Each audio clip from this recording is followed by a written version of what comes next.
আজকে তোমাদের সঙ্গে আলোচনা করব চৈতন্য অবতারের কারণ।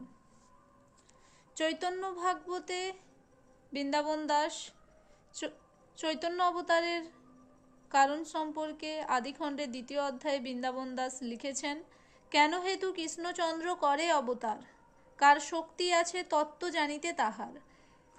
শ্রীকৃষ্ণ চৈতন্য রূপের অবতারের কারণ কি? বৃন্দাবন দাস প্রথমে এই প্রসঙ্গ অবতারণা করতে বৃন্দাবন দাস প্রথমে গীতার শ্লোক অনুসরণ করেছেন।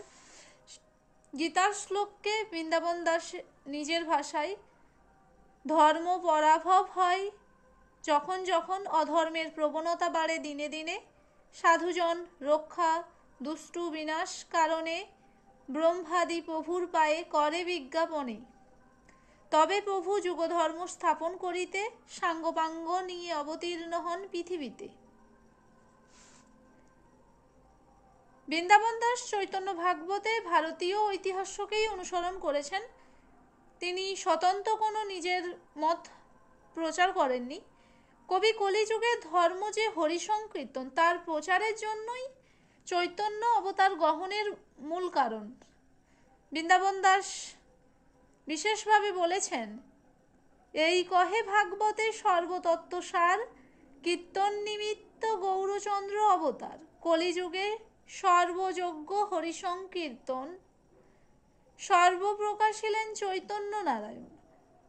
হরিনাম কীর্তন অর্থাৎ নাম প্রচার অবতার শ্রী চৈতন্যের মূল কর্ম। সেই নাম হলো হরে কৃষ্ণ কৃষ্ণ কৃষ্ণ হরে হরে, হরে রাম রাম রাম হরে হরে। এই নামের মাহাত্ম্য প্রচার করাই হলো চৈতন্য অবতারের মূল কারণ। তারপরে পাপী তাপী উদ্ধার পাবে এই মন্ত্রের ফলে, যুগধর্ম স্থাপন হবে, এটাই ছিল কৃষ্ণের চৈতন্য রূপে অবতারের হেতু। চৈতন্য ভাগবতের একটা জায়গায় স্পষ্টভাবে তিনি বলেছেন, হেন মতে প্রভু হইল অবতার, আগে হরিসংকীর্তন করিয়া প্রচার। হরিসংকীর্তন বা প্রেম ভক্তি প্রচারই ছিল চৈতন্য অবতারের হেতু। চৈতন্য স্বয়ং শ্রীকৃষ্ণ, তাই তার নাম প্রচার নিজে করবে কিভাবে? তার আগে তিনি ভক্তদের আবির্ভাব ঘটিয়েছেন, ভক্তরাই প্রচার করবে নাম হরিসংকীর্তন। তাই বাংলাদেশের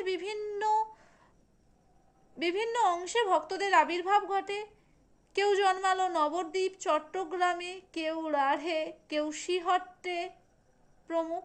এই ভক্তদের মধ্যে উল্লেখযোগ্য অদ্বৈত, নিত্যানন্দ, হরিদাস, মুরারি প্রমুখ ব্যক্তিরা। এরা একত্রিত হলেন নবদ্বীপে। নবদ্বীপে কৃষ্ণচন্দ্রের আবির্ভাব দরকার, কেননা সকল সংসার মত্ত ব্যবহার রসে, কৃষ্ণ পূজা কৃষ্ণ ভক্তি কারণ আহিবাসে। কৃষ্ণ শূন্য দেশে মঙ্গল সম্ভব নয়, তাই কৃষ্ণের অবতার গ্রহণের প্রয়োজন। অদ্বৈত আচার্যের হুঙ্কারেই মূলত নবদ্বীপে কৃষ্ণের চৈতন্য রূপের আবির্ভাব।